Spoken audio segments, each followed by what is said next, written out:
Buenas tardes, hablaré acerca del capítulo 9, Fundamentos del comportamiento de grupos, del libro Comportamiento organizacional de Stephen Robbins.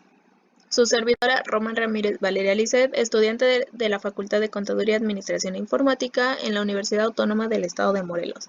Este es un trabajo del área terminal 3, Psicología Organizacional, impartido por la doctora Belén Gabriela Hernández Jaimes. El primer tema es la definición y clasificación de los grupos, sin antes mencionar la definición de grupo, la cual se define como dos o más individuos que interactúan, que son interdependientes y que se reúnen para lograr objetivos particulares. Los grupos son formales y no formales. Los grupos formales son aquellos que definen la estructura de la organización, con trabajos designados que establecen tareas. Los comportamientos que alguien debe tener quedan estipulados por las metas organizacionales y se dirigen al cumplimiento de estas. Los grupos no formales son alianzas que no están estructuradas de manera formal ni determinadas por la organización. Dichos grupos son formaciones espontáneas en el ambiente de trabajo que aparecen en respuesta a la necesidad de tener contacto social. Los grupos se dividen en 4 clasificaciones más finas, las cuales son: un grupo de mando. Está determinado por el organigrama de la empresa y está compuesto por individuos que reportan directamente a un gerente asignado. Los grupos de tarea también los determina la organización. Representan a quienes trabajan juntos para efectuar una tarea incluida en sus deberes. Sin embargo, las fronteras de un grupo de tarea no se limitan a las del superior inmediato en la jerarquía, sino que tienen relación de mando cruzadas. Debe notarse que todos los grupos de mando son también de tarea, pero no a la inversa, porque los de tarea llegan a cruzar a través de la estructura de la organización. Los grupos de interés, las personas que pertenezcan o no a grupos comunes de mando o tarea, tal vez coincidan en la consecución de un objetivo común que les interese. Y los grupos amistosos son formaciones que los grupos se desarrollen porque sus miembros individuales tienen una o más características comunes. El siguiente tema es etapas del desarrollo de un grupo. Los grupos por lo general pasan a través de una secuencia estandarizada, denominada modelo de 5 etapas del desarrollo de un grupo.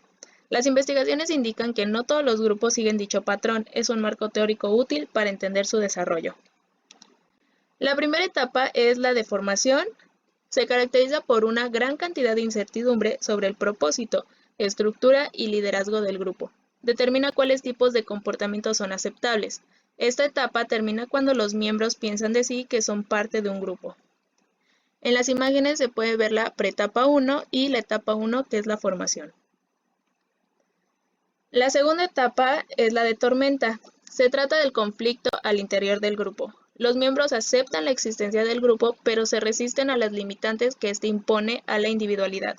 Además, hay conflicto acerca de quién controlará el grupo. La tercera etapa es la de la normalización. Se desarrollan relaciones cercanas y el grupo demuestra cohesión. Existe un sentido fuerte de identidad en el grupo. Termina cuando la estructura del grupo se solidifica y éste ha asimilado un conjunto común de expectativas que define lo que constituye el comportamiento correcto de sus miembros. Igual, en las imágenes se muestra la etapa 2 de la tormenta y la etapa 3, normalización. La cuarta etapa es la de desempeño. En este punto, la estructura es funcional y aceptada por completo. La energía del grupo se ha transferido de conocerse y entenderse uno al otro, a llevar a cabo la tarea de que se trate. La quinta etapa es la determinación. En esta, el grupo se prepara para la desbandada. El alto rendimiento en su trabajo ya no es su prioridad principal, sino que la atención se dirige a terminar las actividades. En esta etapa, las respuestas de los miembros del grupo varían. Algunos están elogiando los logros del grupo, otros se encuentran deprimidos por la pérdida de amistades ganadas durante la vida del grupo. Igual en las imágenes se muestra la etapa 4, desempeño, y etapa 5, terminación. Un modelo alternativo para grupos temporales con plazos de terminación. Tienen su propia y única secuencia de acciones o inacciones. 1. Se establece la dirección del grupo. 2. Primera fase de actividad del grupo es de inercia. 3. Al final de ella tiene lugar una transición, ocurre cuando el grupo ha utilizado la mitad de su tiempo de vida. 4. La transición da comienzo a cambios importantes. 5. La transición sigue una segunda fase de inercia. Y 6. La última reunión del grupo se caracteriza por una actividad muy acelerada. Aquí se muestra el modelo del equilibrio zigzagueante, que es con el desempeño y el tiempo.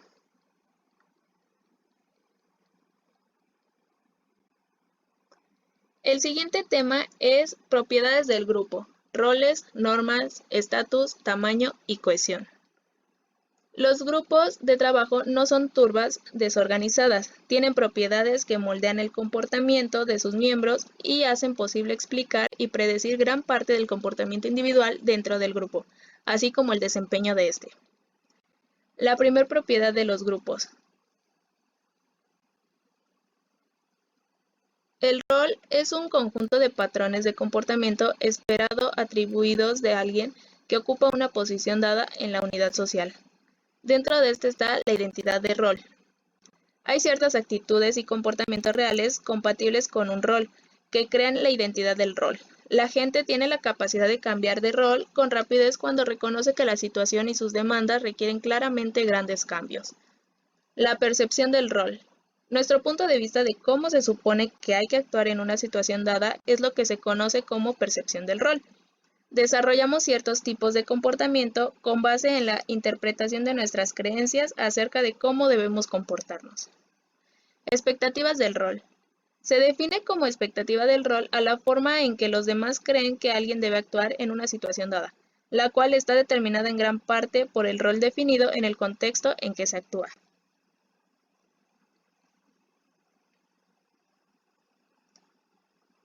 Bien, el contrato psicológico en el sitio de trabajo resulta de mucha ayuda ver el tema de las expectativas de los roles desde la perspectiva del contrato psicológico, lo que la administración espera de los trabajadores y viceversa.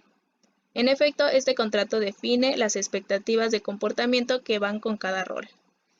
Y el conflicto de roles es cuando un individuo es confrontado por expectativas divergentes de roles. El resultado es el conflicto de roles. Existe cuando un individuo se da cuenta de que el cumplimiento de lo que requiere un rol hace más difícil cumplir con otro. En el extremo, incluye situaciones en las que dos o más expectativas de roles son mutuamente contradictorias. La segunda y tercera propiedades de los grupos. Las normas cubren virtualmente todos los aspectos del comportamiento de los grupos. Es probable que la más común sea la norma de desempeño. No es raro que los grupos de trabajo den a sus miembros claves específicas de la intensidad con que hay que trabajar, cómo hacer el trabajo, qué nivel de producción lograr, el nivel de tardanza apropiado, etc.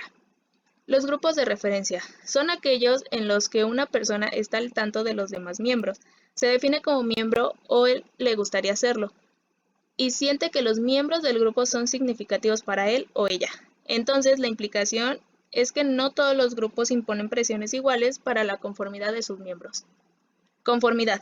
Como miembro de un grupo, deseamos que nos acepten los miembros de este. Es por este deseo de aceptación que es susceptible a confortarse con las normas del grupo.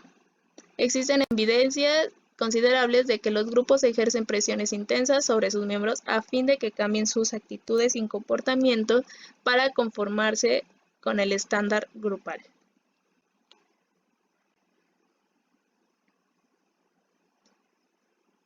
El comportamiento desviado en el sitio de trabajo es aquel que de manera voluntaria viola en forma significativa las normas organizacionales y de ese modo amenaza el bienestar de la organización o el de sus miembros. Es también conocido como comportamiento antisocial. Y el estatus es una posición definida socialmente o rango que los demás dan a los grupos o a sus miembros. Aquí el estatus y las normas se han demostrado que el estatus tiene ciertos efectos interesantes en el poder de las normas y las presiones para la conformidad.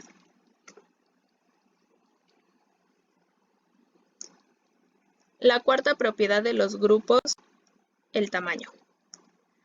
La teoría de las características del estatus afirma que las diferencias en las características del estatus crean jerarquía según este en el interior de los grupos. Y la pereza social es la tendencia por la que los individuos hacen menos esfuerzo cuando trabajan en forma colectiva que individual. La quinta propiedad de los grupos, la cohesión. Los grupos difieren en cuanto a su cohesión, es decir, el grado en que sus miembros se ven atraídos unos con otros y están motivados para permanecer en el grupo.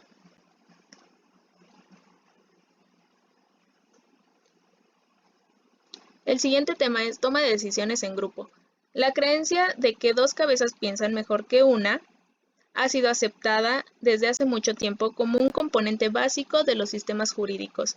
Esta creencia se expandió al punto de que actualmente muchas decisiones de las empresas las toman grupos, equipos o comités.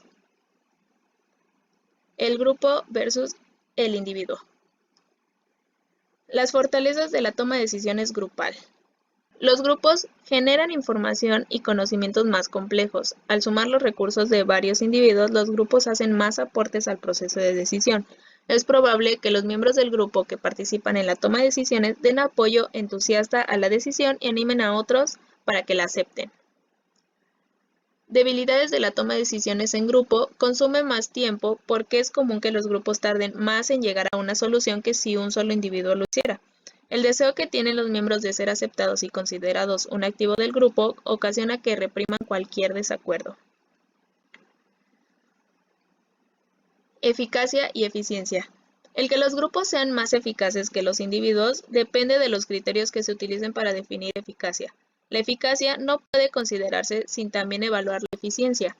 Con pocas excepciones, la toma de decisiones grupal consume más horas de trabajo que si un solo individuo atacara el mismo problema.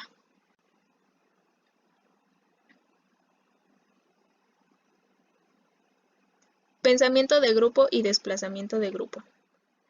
El pensamiento de grupo describe un deterioro de la eficiencia mental de un individuo, capacidad de prueba contra la realidad y criterios morales. Como resultado de las presiones del grupo, se relaciona con las normas. El desplazamiento del grupo, al comparar las decisiones del grupo con las de sus miembros individuales, hay evidencia que sugieren que existen diferencias. Puede verse como un caso especial de pensamiento de grupo. La decisión del grupo refleja la norma dominante de la toma de decisiones que se encuentra durante la discusión grupal. Técnica para la toma de decisiones en grupo. Los grupos interactuantes. En los grupos que los miembros se encuentran cara a cara y para comunicarse entre sí se basan en interacciones tanto verbales como no verbales, pero como lo demostró el análisis del pensamiento de grupo, no es raro que los grupos que interactúan se autocensuren y presionen a sus miembros individuales hacia la conformidad de opinión. Lluvia de ideas. Pretende superar las presiones para la conformidad de los grupos interactuantes que retrasan el desarrollo de alternativas creativas. Lo logra con la utilización grupal. Los grupos generan información y conocimientos más complejos. Al sumar los recursos de varios individuos, los grupos hacen más aportes al proceso de decisión. Es probable que los miembros del grupo que participan en la toma de decisiones den apoyo entusiasta a la decisión y animen a otros para que la acepten. Debilidades de la toma de decisiones en grupo. Consume más tiempo porque es común que los grupos tarden más en llegar a una solución que si un solo individuo lo hiciera. El deseo que tienen los miembros de ser aceptados y considerados un activo del grupo ocasiona que repriman cualquier desacuerdo. Eficacia y eficiencia. El que los grupos sean más eficaces que los individuos depende de los criterios que se utilicen para definir eficacia. La eficacia no puede considerarse sin también evaluar la eficiencia. Con pocas excepciones, la toma de decisiones grupal consume más horas de trabajo que si un solo individuo atacara el mismo problema.